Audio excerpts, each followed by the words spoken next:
একটি লোহাময় বাসর তুমি নির্ণয় করবে, নিশ্চিত বাসর, যে বাসরের মধ্যে কোনো কাল ভুজঙ্গ প্রবেশ করতে পারবে না। এদিকে ছাল্লা তলা পোতার জন্য সমস্ত চম্পকবাসীকে অনুমতি দিলাম। বরণ ডালা সাজালেন, অলকা তিলকা দিয়ে আমার লক্ষ্মীধনকে বনসজ্জায় সাজালেন। ওমা মনে মনে করছে, তাড়াতাড়ি করছে, তাই না? ভয় আছে, ভয়। মোবাইলের সময় না, এই কিছুদিন আগে না আমাদের ওখানে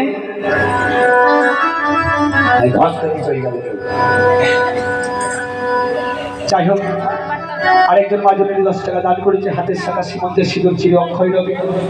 সমস্ত আত্মীয় স্বজন পাড়া পড়ছে, সকলকে নিয়ে সুখে থাকবে। কিছুদিন আগে একটা ছেলের বিয়ে হচ্ছে না, দেখতে দেখতে 48 বছর বয়স হয়ে গিয়েছে। এইবার অনেক কষ্টের পরে একটা বিয়ে ঠিক হয়েছে, একটা বিয়ের সঙ্গে। এ কত আশা করে বসে আছে, তেসরা আশার আমার বিয়ে হবে, দোসরা আশার মেয়েটা চলে গিয়েছে। মেয়ের মা খবর দিচ্ছি, বলছে আমার কিছু করার নেই দাদা, মোবাইল যুগ। আমারও তো ভয় আছে, বলা যায় না, মোবাইল টিপাটিপি করতে করতে হয়তো আবার পালিয়ে যেতে পারে। না না, যদি হোক মেরে দেয়, হোক মেরে দেয়। এবার কি করেছে, বরণ ডালায় সাজিয়ে সমস্ত চম্পকবাসী দাস দাসী এসে আমার লক্ষ্মীধরকে বরণ করবে বলে উপস্থিত। এখানে বিশ্বকর্মা আমার কি করেছে, সাঁওতালি পর্বতে গিয়ে আজকে লোহাময় বাসর নির্মাণ করার জন্য উপস্থিত হয়েছে। অতক্ষণ তোমার এক পাশে দাঁড়িয়ে বলছে, ও বাসর বাদিলা বাদিলা, সাঁওতালি পর্বতে বাসর বাদিলা বাদিলা, সাঁওতালি পর্বতে বাসর বাদিলা বাদিলা, সাঁওতালি পর্বতে বাসর বাদিলা বাদিলা, সাঁওতালি পর্বতে বাসর বাদিলা। বাসরে দিল লোহাময় বাসর ডাঙা নির্মাণ করিল। লোহার ছবি লোহার চালে লোহার ডাঙা হয়, বনের মধ্যে বাসর ডাঙা বানানোতে হয়। বাসর বাদিলা বাদিলা, বাসর চারকোনাতে চারটে মোড় বন্ধকে রাখিল। দুই খানা মেলে এবার দুই দিকে ছুলো, চতুর্দিকে অগ্নিশিখা জানাই সবার খাই। অসংখ্য পাহাড়িতে মহারাজে গাই বাসর বাদিলা বাদিলা, সাঁওতালি পর্বতে বাসর বাদিলা মহারাজ। অনুমতি অনুসারে সুন্দর করে নির্মাণ করেছি বাসর খালি। এইবার আমায় কর দিতে হবে। আপনারা তো সবাই জানেন আমি সর্বহারা, সবকিছু আমার ওই মনসা কেড়ে নিয়েছে। তাহলে আমি কেমন করে কর দেব বিশ্বকর্মাকে? আপনারা আমার সমস্ত পিতা মাতা, কোনো মা কোনো বাবা যদি থাকে, 11 টাকা দিয়ে এই অধম সন্তানকে ঋণ দায় থেকে মুক্ত করবে। এদিকে আমার বরণ ডালা নিয়ে আজকে বলো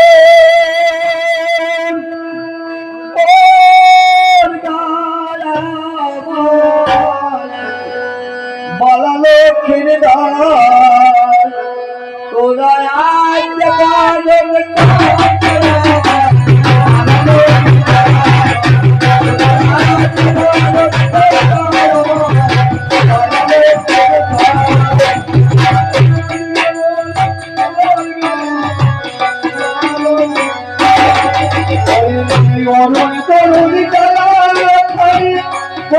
ফুলের মালা ভাগ্যবতী বহন করে আজলে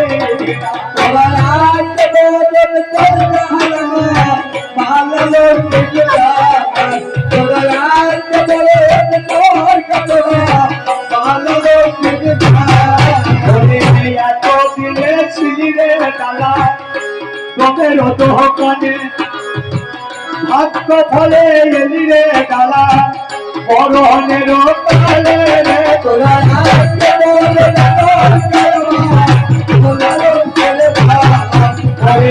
আয় সরা হাতের ঢোকন ডানার মধ্যরায়, চম্পকের দাসী যত ছাল্লা তলাই যায়।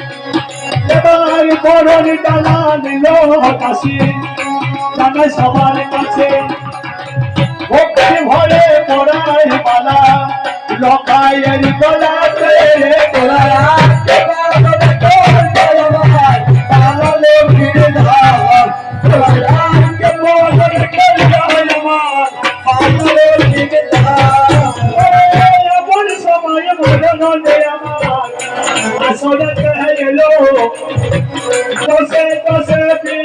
টাকা দান করে গেল, আমি কি আশীর্বাদ করবো মাগো, আমার জানা নয় আমার সর্বসুখে থাকবে সবাই, রাখবে দয়া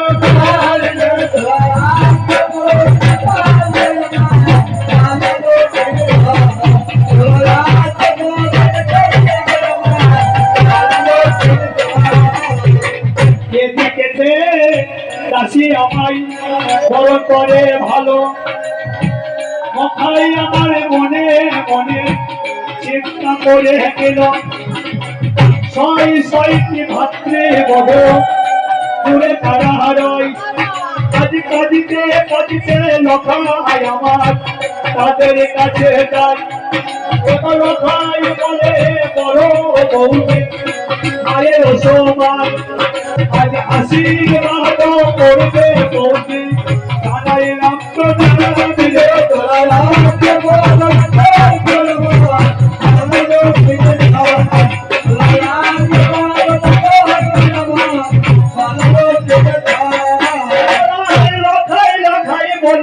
বৌদি আশীর্বাদ দিল, মায়ের সন্তান চিরকালী লকাই মস্তকে রহিল, এই না কথা শুনে লকা কি করিল হয়, আজ আছে মা জননী বলো নয়া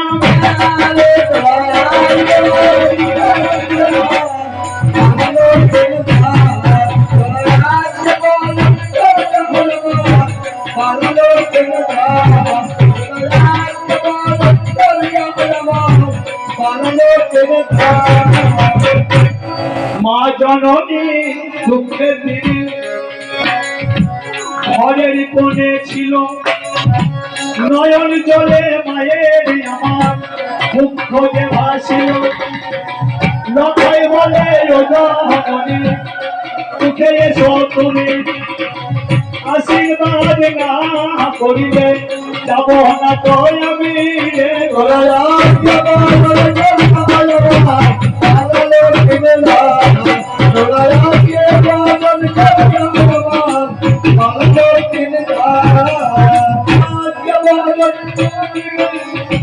লক্ষ্মীধর মা গিয়ে দেখছি মা একটি মা বড় সার মূর্তি তৈরি করে মাটির পরে আজকে তাকে প্রণাম করতে ভক্তি করছে, আমি বলছি ও মা আমার সন্তানকে তুমি রক্ষা করো, এই বলে মায়ের নয়ন ধারা বক্ষ বেঁচে যাচ্ছে, আমি গিয়ে লখানের চরণ দুখানি মায়ের চরণ দুখানি জড়িয়ে ধরে বললাম ও মা তুমি যদি আমার আশীর্বাদ না করো আমি বিবাহ করতে যাব না।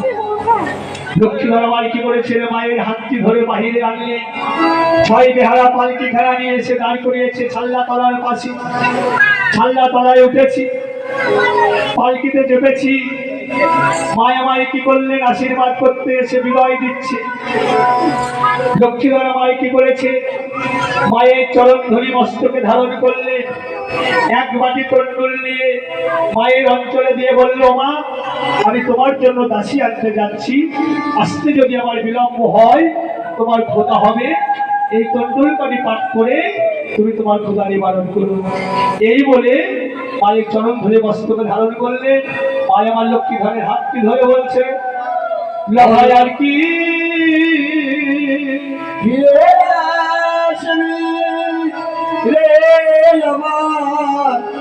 সোনার লখায় ও লখায়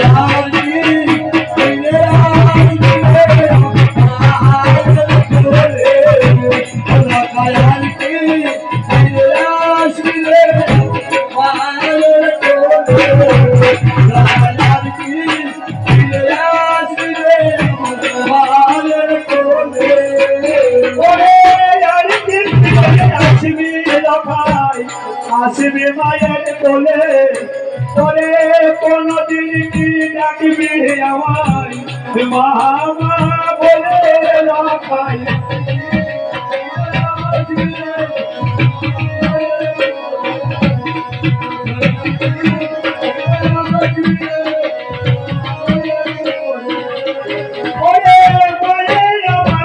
নয়ন জলে বক্ষ ভেসে যায়, গৌরী থেকে মনসা এবার দেখিতে যে পাই মনসা বলে ওগো দিদি কি বলিবা ভালো আজ লখাই গন্ধ কান্তি আমার কাটিয়া পাগল আজকে ফিরে আসবি মায়ের গোরে লখাই পালকি চলে